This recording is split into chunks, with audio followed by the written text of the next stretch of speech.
Itakumbukwa kuwa nchi yetu ilifanya uchaguzi mkuu tarehe 29 Oktoba mwaka 2025.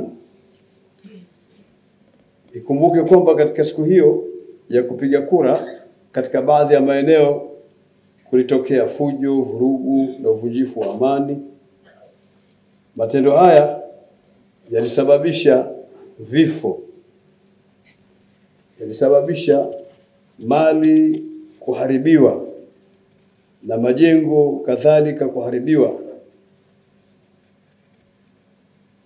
kwa kuchomwa moto na kuvunjwa. Kwa waliokufa tunamwomba Mwenyezi Mungu Subhanahu wa Ta'ala, kila mmoja Mwenyezi Mungu amweke mahala anapostahili. Kwa wale ambao wamefelewa na ndugu zao, Mwenyezi Mungu awape subira na awape uvumilivu na awafariji. Kwa waliopoteza mali zao, Mwenyezi Mungu awape badali. Baada ya matukio hayo, kulipelekea taasisi mbalimbali za kidini na nyingine kujitokeza na kutoa matamko kuhusiana na kile kilichotokea. Kwa mtiririko huo wa matamko, BAKWATA ikishirikiana na taasisi mbalimbali zilitoa matamko mawili.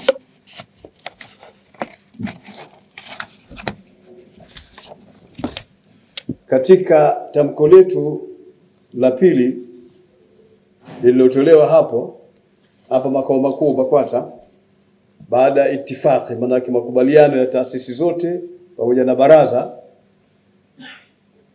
tamko ambalo lilijumuisha taasisi 25 mtambuka, kuwa ndani yake kulikuwa na maelezo kama hivi: kufanya mazungumzo na wenzetu wa dini nyingine.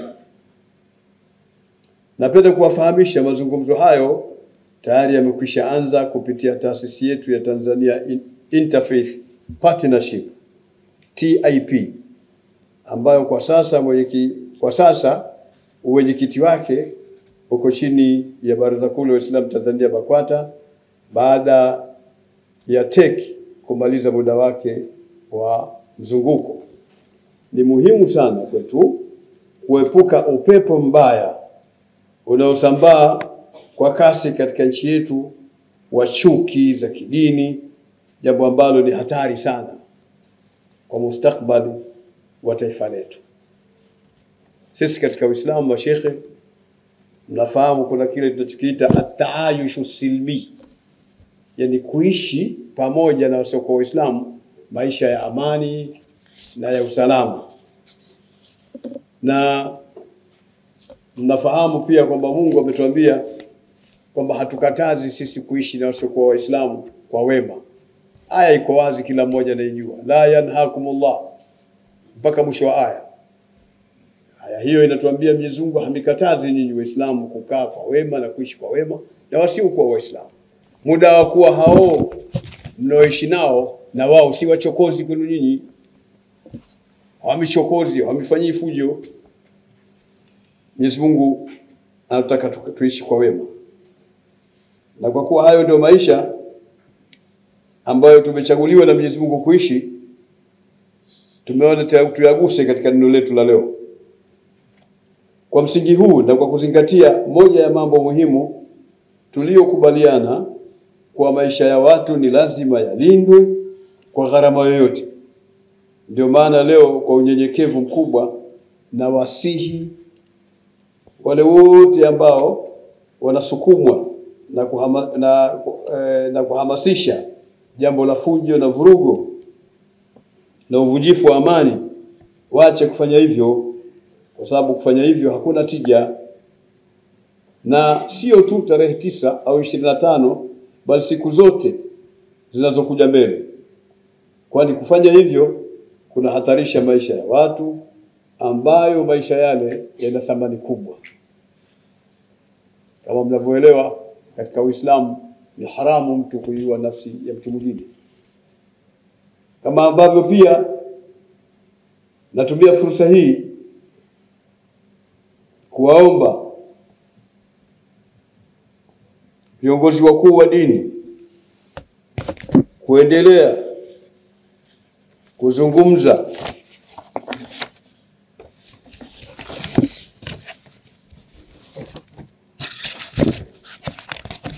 tuna wanasihi viongozi wote wa dini kwa ujumla wao waendelee kuwa watulivu.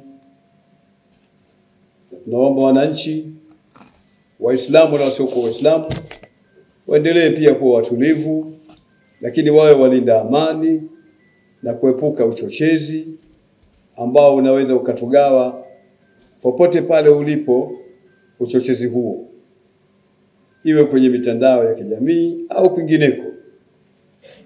Kama ambavyo pia uundwaji wa tume ya uchunguzi ambayo inatoa nafasi ya kutusikiliza viongozi wa dini na wananchi wote kwa ujumla ni jambo jema sana, kwa maana linatoa nafasi ya kila mwananchi kusikilizwa. Kwa msingi huu tunampongeza Mheshimiwa Rais kwa uundwaji wa tume hii na tunakaribisha uundaji wa tume ya maridhiano na hatimaye kuelekea kwenye swala la katiba mpya. Mimi nikiwa kiongozi wa Waislamu Tanzania, na baada ya yote hayo niliyoyatanguliza kuyasema hapo juu, pamoja na viongozi wenzangu wote tuliokuwa nao, napenda kueleza kwa niaba yao yafuatayo.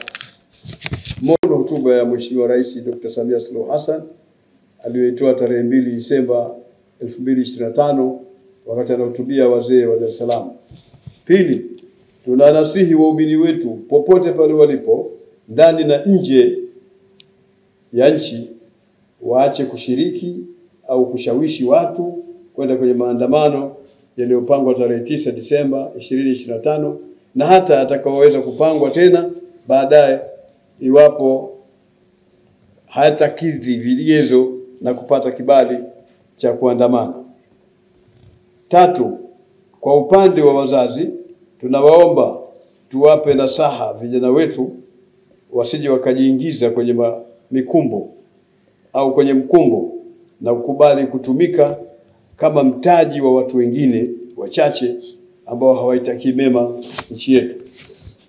Kwa Watanzania wanaoitakia kheri nchi yetu, tunaomba wawaelimishe wenzao kuhusu madhara ya maandamano yanayokwenda nje ya utaratibu uliowekwa kisheria. Kwa wale Watanzania wanaoishi nje ya nchi, yani diaspora, tunawaomba watumie fursa zao kuisaidia nchi yetu badala ya kukubali kutumika kuiangamiza nchi yetu. Wakumbuke kuwa kuipenda nchi ni ukamilifu wa imani. Hubbul watan min alamati al-iman. Upenda nchi ni katika jumla ya kuonekana ukamilifu wa imani ya mtu.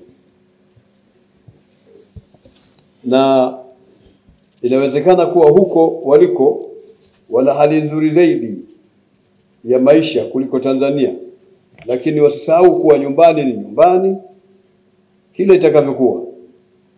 Iwapo watakubali kutumika kwa kuiharibu nchi yetu, hasara itakuwa kwetu sote, wakiwemo jamaa zao, babu zao, bibi zao, shangazi zao, wana wao, wajomba zao ambao wamewaacha Tanzania.